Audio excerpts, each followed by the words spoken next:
kita tidak butuh harta yang kita miliki. Terkadang orang tua kita tidak butuh kesenangan yang kita berikan kepada mereka lewat apakah itu rekening, apakah itu harta yang kita berikan. Akan tetapi terkadang orang tua hanya ingin duduk sesaat. Terkadang ingin lam lumung katanya. Ingat, wate katanya umbu, wate katanya ubit, tak lam lumung urang si. Hawa ke, wate ka sakit jaro ke. Hawa katanya suliung ke urang si. Ingat geleganyan, wate ke suliung bu ke katanya, wate katanya mentang ubit. Ini adalah orang tua. Bagaimanapun kesenangan yang kita raih, semua itu tidak bernilai di sisi Allah kalau keridhaan orang tua tidak kita dapatkan. Maka hari ini kita yang masih memiliki orang tua, sebelum Ramadan tiba, mintalah permohonan maaf kepada mereka, bahagiakan mereka. Alhamdulillah, sambil kita berniat iktikaf di rumah Allah dari selesai maghrib sambil menunggu waktu salat Isya, maka marilah sama-sama kita membaca kembali beberapa ilmu yang disampaikan oleh para ulama di dalam kitabnya yang merupakan intisari daripada Al-Quran dan Sunnah yang menjadi pedoman bagi kita untuk kebahagiaan di dunia dan juga kebahagiaan di akhirat. Sebelumnya kita sudah menyampaikan tentang bagaimana agar Allah mengampuni dosa-dosa kita, dosa dengan Allah, dan juga mengampuni kesalahan terhadap orang lain dengan meninggalkan kezaliman, dengan meninggalkan memakan sesuatu yang bukan hak, dengan mempermudah kita untuk memberikan maaf, dan juga tidak sungkan dan tidak egois ketika kita meminta permohonan maaf terhadap kesalahan-kesalahan yang telah kita lakukan. Maka untuk menyempurnakan materi tersebut sebagai persiapan kita memasuki bulan suci Ramadan yang tidak lama lagi atau beberapa hari lagi, kita akan berjumpa dengan bulan suci Ramadan dengan hati yang bersih, sehingga kita dapat mempersiapkan hari, siangnya, malamnya dengan berubudiyah kepada Allah Subhanahu wa ta'ala. Maka pada malam ini mari kita melihat dan mengulang kembali terhadap sebuah pesan Allah yang difirmankan di dalam Al-Quran. A'udzu billahi minasyaitonir rajim. وَقَضَى رَبُّكَ أَلَّا تَعْبُدُوا إِلَّا إِيَّاهُ وَبِالْوَالِدَيْنِ إِحْسَانًا. وقال في آية أخرى وَاعْبُدُوا اللَّهَ وَلَا تُشْرِكُوا بِهِ شَيْئًا وَبِالْوَالِدَيْنِ إِحْسَانًا. وقال تعالى في سورة لقمان Anishkur li wali walidayka ilayyal masir. Imam Bukhari di dalam kitab Al-Adab Al-Mufrad dengan bab beliau sebutkan tentang berbakti kepada kedua orang tua. Maka bab ini merupakan suatu bab yang sangat penting sebenarnya sebelum kita memperbaiki hubungan kita dengan Allah Subhanahu wa ta'ala. Kenapa demikian? Karena Rasulullah sallallahu alaihi wasallam bersabda dari Abdullah bin Amr radhiyallahu anhuma anin Nabi sallallahu alaihi wasallam qala ridha rabbi fi ridhal walid wa sakhatur rabbi fi sakhatil walid rawahu Tirmidzi. Keridhaan Allah, keridhaan Tuhan kita, Tuhan seru sekalian alam, terhadap kita sebagai hamba Allah itu terletak pada keridhaan orang tua. Dan kemurkaan Allah juga terletak pada kemurkaan orang tua. Maka kita sebagai hamba Allah yang mengaku diri kita hamba Allah, yang memperhambakan diri di hadapan Allah Subhanahu wa ta'ala, maka setiap pesan yang memperhambakan dan meningkatkan kehambaan kita kepada Allah ini perlu menjadi perhatian. Karena berbeda antara hamba Allah dengan hamba manusia. Atau kalau hamba manusia disebut dengan hamba sahaya. Kalau hamba Allah pengertiannya adalah ayyakhudhal abdu khaira sayyidihi. Seorang hamba menerima kebaikan daripada tuannya. Maka tuan kita perhambakan diri kita kepada Allah, kita mengambil manfaat dan kebaikan daripada Allah Subhanahu wa ta'ala. Kita meminta pertolongan kepada Allah. Setiap persoalan kita gantungkan kepada Allah. Wa ufawwidu amri ilallah innallaha basirum bil ibad. Kita serahkan urusan kita kepada Allah karena hanya saja atau sesungguhnya Allah maha melihat hamba-hambanya. Kemudian hamba manusia atau hamba sahaya, pengertiannya adalah jauh berbeda dengan hamba Allah. Kalau hamba manusia, ayyakhudha sayyidu khaira abdihi. Seorang tuan itu mengambil manfaat daripada hambanya. Bagaimana mengambil manfaat? Tenaga mereka. Bagaimana mengambil manfaat fisik mereka, bantuan mereka, keberadaan mereka, sehingga hamba manusia diperjualbelikan karena dapat memberikan manfaat kebaikan kepada tuannya. Sedangkan kita hamba Allah menerima kebaikan dari Tuhan kita, Allah Subhanahu wa ta'ala. Lalu berbeda hamba Allah dengan hamba manusia. Kalau hamba manusia, kita banyak meminta, tuan kita marah. Bengih menyelu tak teleke. Teleke pinjam Honda baru ke belo, teleke motor baru ke belo. Bengih ke? Hana senang ke? Kita banyak meminta kepada tuan kita. Sedangkan yang memperhambakan diri kepada Allah, malah Allah senang ketika kita meminta kepadanya. Bahkan Allah berfirman, wa idza sa'ala ibadi rabbi faqul inni qarib. Apabila hambaku bertanya tentangku atau berdoa kepadaku, maka katakan wahai Muhammad, inni qarib, aku dekat dengan mereka. Ud'uni astajib lakum. Berdoalah, memintalah kalian kepadaku. Bahkan di dalam hadis qudsi disebutkan, apabila manusia berkumpul, baik dari awal penciptaan Nabi Adam sampai dengan akhir zaman, baik dari golongan jin dan manusia, baik laki-laki dan perempuan, dan seluruh manusia berkumpul, ijtama'u fi sa'idin wahidin. Mereka berkumpul di dalam satu tempat di padang Sahara yang sangat luas. Fasa'ala, kemudian mereka berdoa kepada Allah. Maka Allah mengatakan, fa'a'taitu likulli syakhsin mas'alatahu. Maka aku akan memberikan setiap orang apa yang dia minta kepadaku, kata Allah Subhanahu wa ta'ala, tanpa mengurangi sedikit pun daripada kekuasaanku. Ibarat kal mikhyati, ibarat sebuah jarum yang dicelupkan ke dalam air laut. Begitulah pemberian Allah kepada hamba-hambanya. Maka kita perlu memperhatikan, kalau Allah ridha, maka carilah keridhaan tersebut dari manapun sebabnya. Kalau Allah murka, maka jauhi kemurkaan Allah bagaimanapun sebabnya.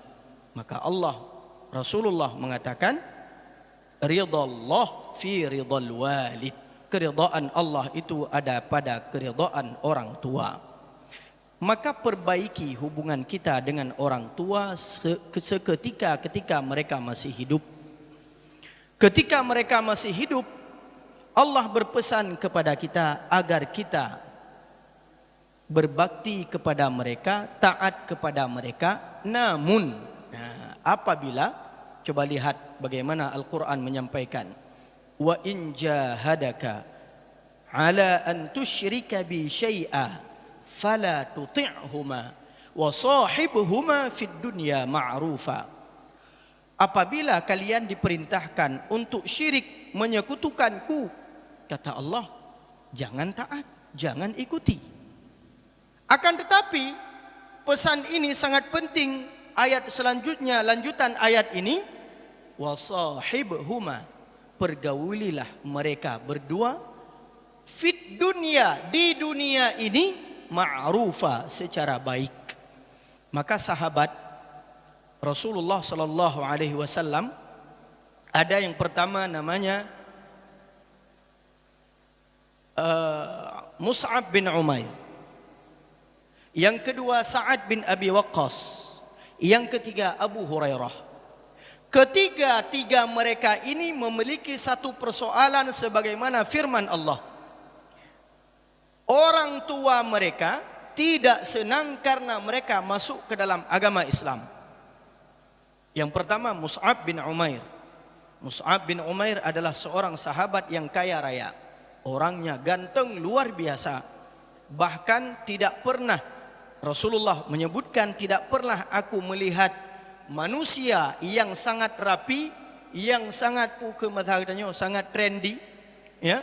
Artinya pakaiannya yang luar biasa dengan pakaian yang mahal, kemudian kehidupannya yang luar biasa ibarat raja, bahkan menang bedah karena makan naik ke. Itanya menancit menanda bedah karena masalah ke. Beda becut kan. Begitu beliau bangun sudah ada makanan. Ibu beliau sangat sayang kepada Mus'ab, akan tetapi ketika Mus'ab bin Umair beriman kepada Allah dan Rasulnya, ibunya sangat marah bukan kepalang. Cukup berat bengih. Cukup berat bengih. Sehingga ibunya, ibu Mus'ab bin Umair, mogok makan. Maka mogok makan kan cuma jinau. Ya, gara-gara muhaiminnya urung mogok makan. Ya, pegah hang gebi ceruh makanan tetapi giu rebuh. Maka rebuh urung mogok makan. Mogok makan ibu Mus'ab bin Umair. Sehingga keluarga Mus'ab bin Umair merayu, membujuk Mus'ab bin Umair agar kembali kepada agama jahiliyah. Namun Mus'ab bin Umair mengatakan, saya tidak akan kembali menyekutukan Allah Subhanahu wa taala. Tetapi ibumu ini sudah di dalam keadaan yang tidak baik. Dia tidak makan, dia tidak minum. Tetapi apa yang Mus'ab katakan? Aku akan menasihati walaupun dia memerintahkan kepadaku untuk keluar daripada agama Allah, itu yang tidak bisa aku taati. Sehingga kehidupan Mus'ab bin Umair drastis, leher itu 60 derajat berganti, berubah. Dulu pakaiannya adalah pakaian yang mewah, sekarang pakaiannya bahkan yang sangat menyedihkan. Ketika Mus'ab bin Umair wafat di dalam medan perang, sedangkan panji Rasulullah itu ada pada dada Mus'ab bin Umair karena kedua tangannya ditebas oleh musyrikin. Beliau mempertahankan panji agama Allah. Lalu kata Rasulullah, pakaian beliau yang ada di badan pada waktu itu ketika ditarik ke atas terbuka di bawah, ketika ditarik ke bawah terbuka di atas, sangat pendek dan sangat kasar. Akan tetapi itulah perjuangan sahabat Rasulullah sallallahu alaihi wasallam di dalam memperjuangkan agama Allah. Itanya bacut icabut fasilitas. Kau balik ju. Ana hak fi. Itanya pegah tagai mazhab Syafi'i padahal nafi mendum. Maka ketika dikatakan demikian, kita terayu dengan kebujukan dan keindahan-keindahan dunia. Mus'ab bin Umair tidak demikian. Sama halnya dengan Sa'ad bin Abi Waqqas. Beliau adalah seorang sahabat yang beriman di awal-awal masa Islam ketika periode Mekah. Kemudian orang tua beliau marah. Ibu beliau sangat marah. sehingga mengurung Sa'ad bin Abi Waqqas itu di dalam penjara di rumah ada bawah tanah, disitulah dikurung beliau. Bahkan terkadang beliau tidak diberikan makanan. Kemudian dirayu orang tuanya, bahkan mogok makan juga. Ibunya mogok makan, tidak mau makan. Sehingga badannya sakit. Kemudian apa yang dikatakan Sa'ad bin Abi Waqqas, saya tidak akan kembali kepada agama jahiliyah. Sehingga beliau bahkan berdoa kepada Allah agar diberikan hidayah kepada ibu beliau. Abu Hurairah radhiyallahu an juga demikian. Ketika beliau menerima agama Allah, beriman kepada Rasulnya, yang paling berat beliau hadapi adalah kedua orang tuanya. Sehingga beliau dalam keadaan gusar, susah, tidak tenang dan sebagainya. Kemudian beliau datang kepada Rasulullah. Lalu Rasulullah melihat keadaan sahabat, genyo pu tengah na masalah, pu tengah tenang. Maka Rasulullah bertanya, apa yang berlaku kepadamu wahai Abu Hurairah? Beliau mengatakan, wahai Rasulullah, hatiku belum tenang, hatiku tidak enak, hatiku tidak nyaman. Kenapa? Karena kedua orang tuaku masih menyekutukan Allah Subhanahu wa ta'ala. Dan ibuku marah ketika aku mendakwahkan agamamu, mendakwahkan agama Allah kepadanya. Dan bahkan dia memukulku. Ya, mak Abu Hurairah sampai gepoh Abu Hurairah ketika berdakwah. Ya, kitanya lekeh mutang. Nya nek muda jina gepoh le mak lekeh balah po gara-gara hai bipeng ya do sabe. Ya, pada-pada urang yang kau likut. Ini berdakwah mengajak ibundanya, mengajak bapaknya untuk menerima agama Allah. Sehingga beliau mengatakan kepada Rasulullah, ya Rasulullah, berdoalah agar senantiasa orang tuaku diberikan hidayah oleh Allah Subhanahu wa ta'ala. Lalu Rasulullah sallallahu alaihi wasallam berdoa. Coba lihat bagaimana Rasulullah. Beliau berdoa agar diberikan hidayah Allah kepada kedua orang tuanya. Begitu Abu Hurairah kembali ke rumahnya, ibunya sudah mandi, sudah mengganti pakaiannya di dalam keadaan yang sangat baik, kemudian menunggu Abu Hurairah di depan pintu rumahnya. Abu Hurairah dia betul kiranya kena potong. Yan bacu kejak bakalan mak. Ya. Kemudian begitu beliau menjumpai Abu Hurairah, ibundanya mengatakan, wahai Abu Hurairah, asyhadu an la ilaha illallah wa anna Muhammadar Rasulullah. Ini kenapa beliau bisa beriman? Yang pertama karena doa Rasulullah, yang kedua Abu Hurairah tetap melakukan dan memperlakukan orang tuanya dengan cara yang baik walaupun mereka berbeda keyakinan. Coba lihat agama ini. Beda keyakinan mentang wa sahibhuma fid dunya ma'rufa. Memang hajut tak bantah. Hajut tak ikut perintah orang syirik katanya untuk syirik ke Allah, fala tuti'huma. Tetapi ada konsekuensinya di dunia. Apa itu? Wasahibhuma fid dunya ma'rufa. Wajib le katanya bergaul dan bermuamalah dengan orang syirik katanya walaupun dia di luar daripada agama Allah secara baik, secara santun, tidak membentak apalagi memukul orang tua. Ini agama Allah. Ini ajaran yang diajarkan oleh Rasulullah sallallahu alaihi wasallam. Hadirin yang dimuliakan oleh Allah Subhanahu wa taala. Maka Allah berpesan kepada kita setelah memerintahkan agar kita mentauhidkan Allah. Allah berpesan, pesan ini setelah pesan ketauhidan. Alla tusyriku bi syai'a wa bil walidaini ihsana. Dan kepada orang tua berbuatlah baik. Mungkin sudah sering kita dengar bagaimana yang bernama seorang sahabat Uwais Al-Qurani. Jadi namanya aslinya adalah Uwais Al-Qurani. Cuman karena orang Arab, huruf A dengan huruf Hamzah sama-sama dihalqi, sama-sama huruf ba rekuang. Oh tegukun kadang-kadang ajekain sehingga Uwais, padahal namanya bil hamzah Uwais. Kemudian Al-Qurani, cuman karena bah mudah kadang-kadang urang gedanya pulau murah Indonesia. Mu urang Senin juk urang Selanyan, urang Ahad juk urang Alihad. Nyambah mu plu cuma nam daleh. Ya, saya back balik takai. Pada waktu itu nama beliau adalah Uwais Al-Qurani. Bagaimana beliau?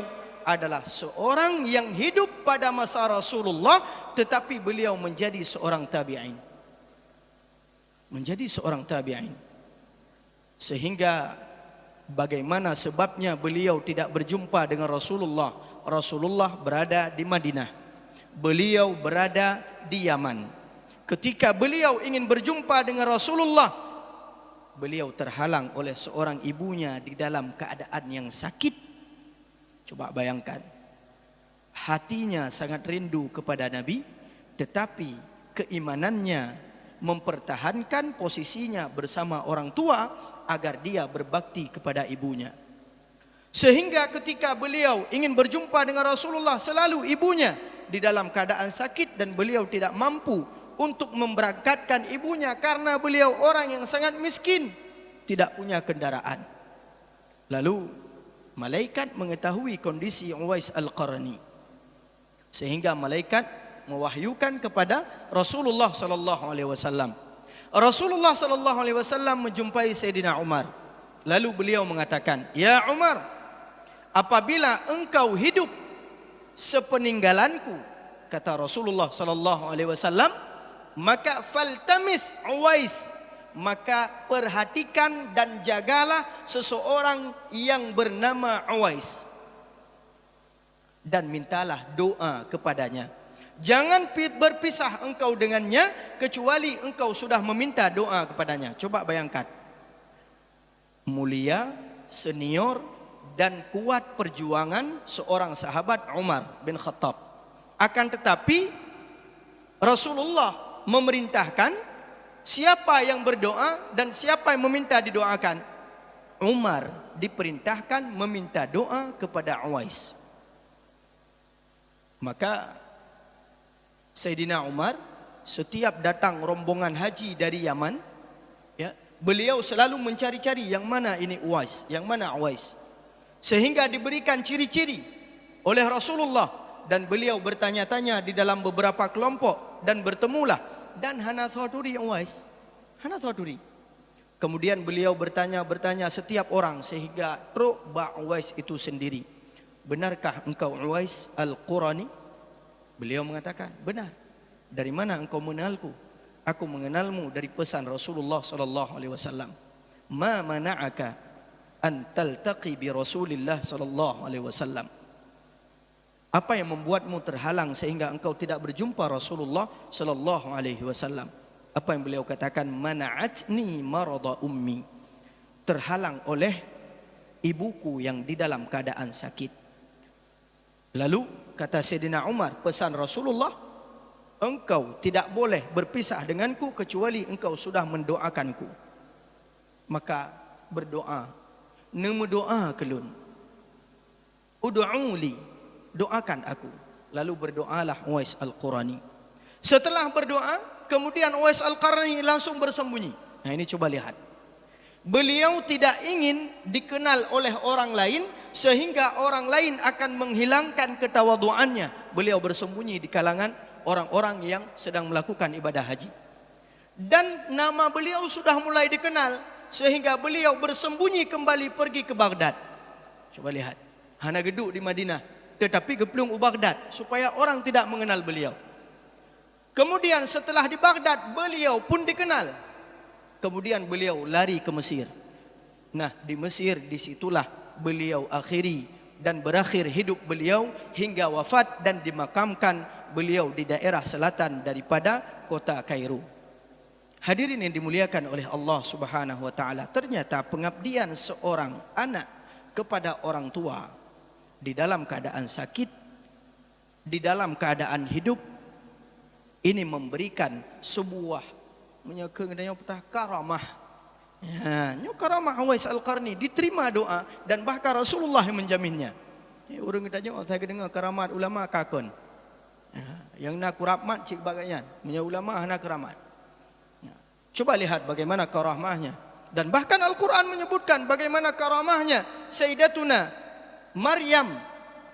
Bagaimana beliau karamah? Al-Quran menyebutkan begitu masuk Nabi Zakaria melihat falamma dakhala 'alaiha Zakaria al-mihraba wajada 'indaha rizqa. Begitu ketemu Nabi Zakaria bak tempat Sayyidah Maryam melakukan munajat kepada Allah, tiba-tiba ada makanan, padahal beliau tidak pernah keluar untuk mencari makanan. Padahal tidak ada orang yang memasukkan makanan, dan makanan itu tidak pernah dilihat oleh Nabi Zakaria. Nabi Zakaria katanya, "Pat merumpaknya." Qala anna laki hadha? Qalat hiya min indillah. Ini adalah dari Allah Subhanahu wa taala. Itunya makanan atau yang kana tak kebah bathi mendung. Nyamban karamahnya bahkan pada Sayyidatuna Maryam, dan para ulama yang memiliki karamah termasuk kepada tabi'in, karena beliau hanya melihat sahabat. Uwais Al-Qarni dikategorikan sebagai seorang tabi'in karena kategori sahabat melihat Rasulullah dan beriman dengan apa yang didatangkan oleh Rasulullah. Yang kekal sahabat, maka yang kalian Rasulullah tidak beriman, hana kira sahabat lagi Abu Lahab, lagi Abu Jahal, hana kira sahabat, pekan sahabat hana beriman. Dan tabi'in melihat sahabat dan beriman dengan apa yang didatangkan oleh sahabat, maka disebut tabi'in. Tabi'ut tabi'in melihat tabi'in dan beriman dengan apa yang didatangkan oleh tabi'in. Maka inilah generasi yang disebut oleh Rasulullah sebagai generasi salaf. Maka urangnya urang ku salaf drawa. Mengikuti apa yang dia katakan, kembali kepada Al-Quran dan Sunnah tanpa kembali kepada para ulama yang memahami Al-Quran dan Sunnah.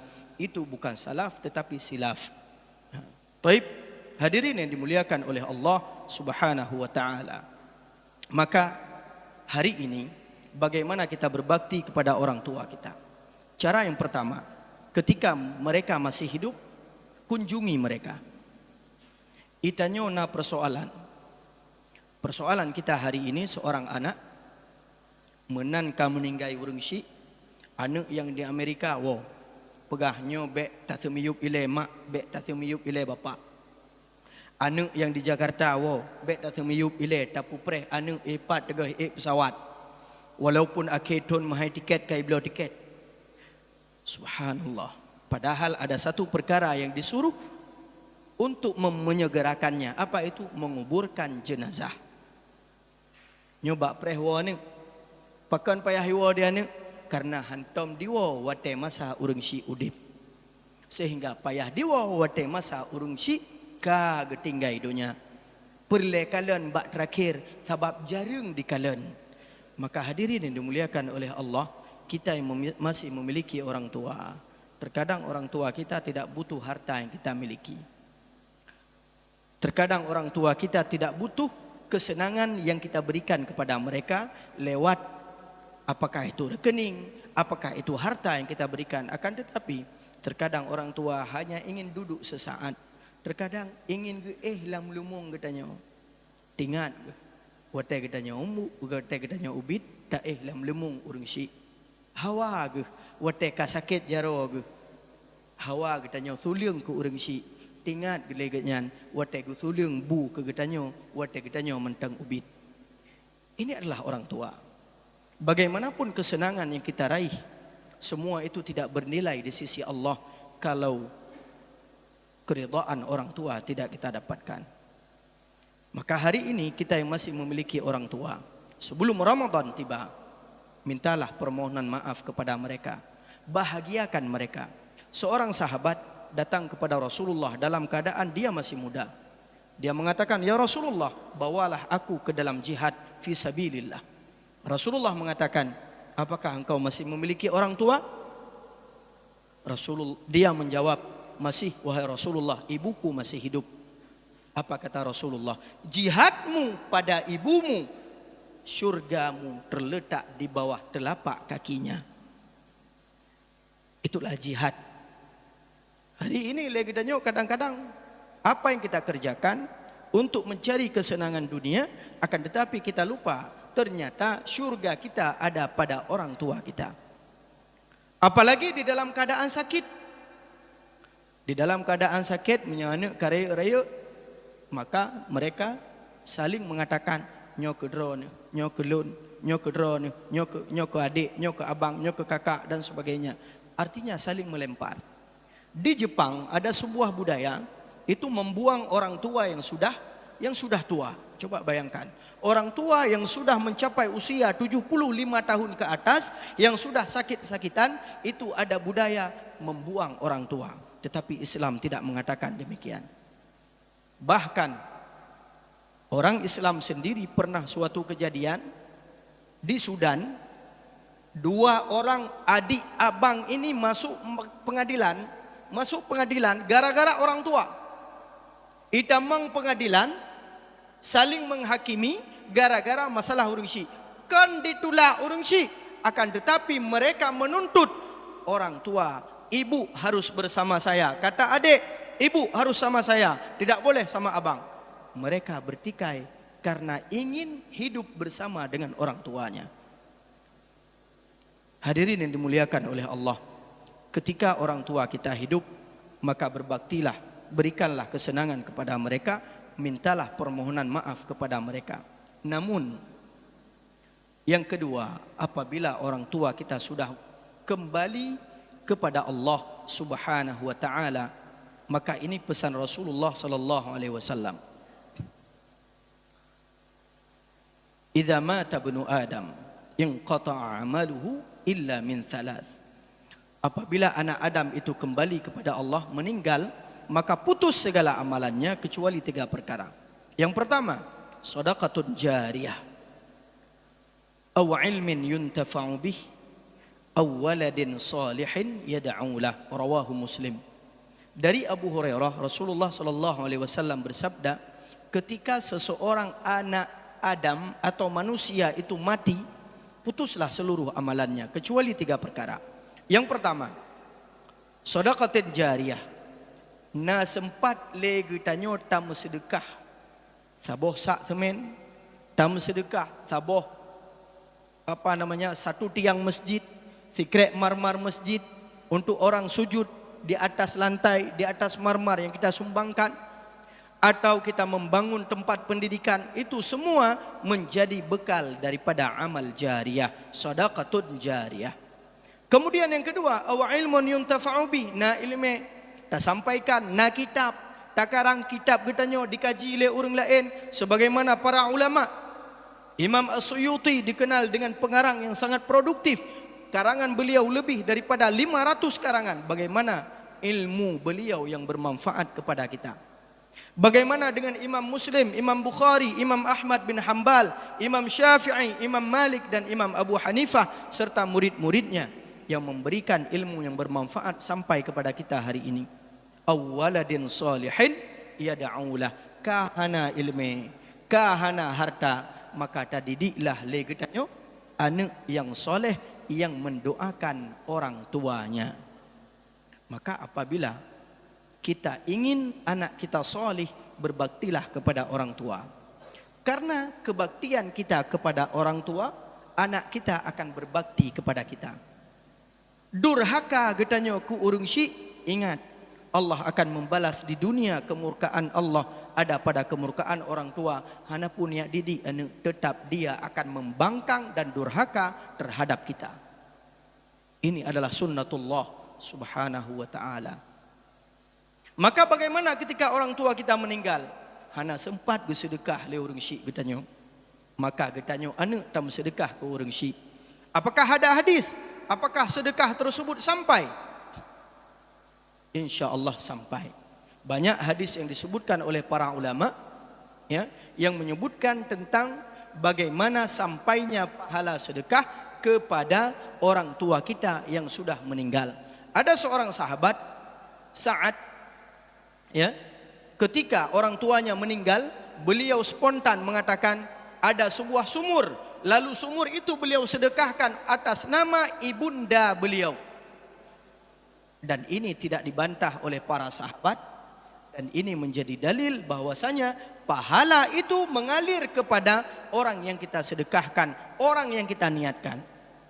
Orangnya diurung syik getanyo cula calo gemita peng agar kita berhasil. Maka keberhasilan itu akan diraih oleh orang tua akan diraih oleh ibu kita, akan diraih oleh bapak kita, kakek kita, nenek kita. Ketika harta yang mereka cari, kita sedekahkan pahalanya agar mengalir ke dalam alam arwah, ke dalam alam barzah, dan mereka menerima manfaat daripada sedekah kita. Maka hadirin yang dimuliakan oleh Allah Subhanahu wa taala, bagaimana kebaktian kita ketika orang tua kita sudah meninggal dengan ilmu pengetahuan atau dengan amal jariah, sedekah jariah kita niatkan kepada orang tua kita. Kemudian yang paling penting adalah anak yang mendoakan orang tua. Ada mentang udip tamu doa bersihat. Munyo kagua ba Allah tamu doa begak pun desa. Mudah-mudahan di dalam keadaan husnul khatimah. Munyo mentang udip kadang-kadang gaknyan mentang sakit tarawat. Kadang-kadang na gitanyo wate gaknyan gua ba Allah, maka kitalah yang memandikan orang tua kita. Kitalah yang akan memegang tangan ibu kita. Kitalah yang akan membasuh tangan mereka, ayah kita, ibu kita ketika kembali kepada Allah Subhanahu wa taala. Kita berdoa dengan cucuran air yang mengalir tersebut. Begitulah kita berdoa agar dosa-dosa mereka digugurkan oleh Allah, dimaafkan oleh Allah, dan diberikan kepada mereka husnul khatimah. Apabila dosa dengan orang tua sudah selesai, dosa dengan sesama umat manusia sudah selesai, maka kita masuki dalam bulan suci Ramadan dengan hati yang bersih. Maka ini adalah pesan singkat di dalam waktu yang sangat singkat. Bukan pengajaran, bukan pendidikan, akan tetapi nyo sebagai haba peingat bagi ulun tuan sendiri dan bagi kita semua untuk meraih maghfirah Allah Subhanahu wa taala. Mudah-mudahan Allah berkahi majlis ini. Amin amin ya rabbal alamin. Subhanakallahumma wa bihamdika asyhadu an la ilaha illa anta astaghfiruka wa atubu ilaika. Aqulu qawli hadza. Assalamu alaikum warahmatullahi wabarakatuh.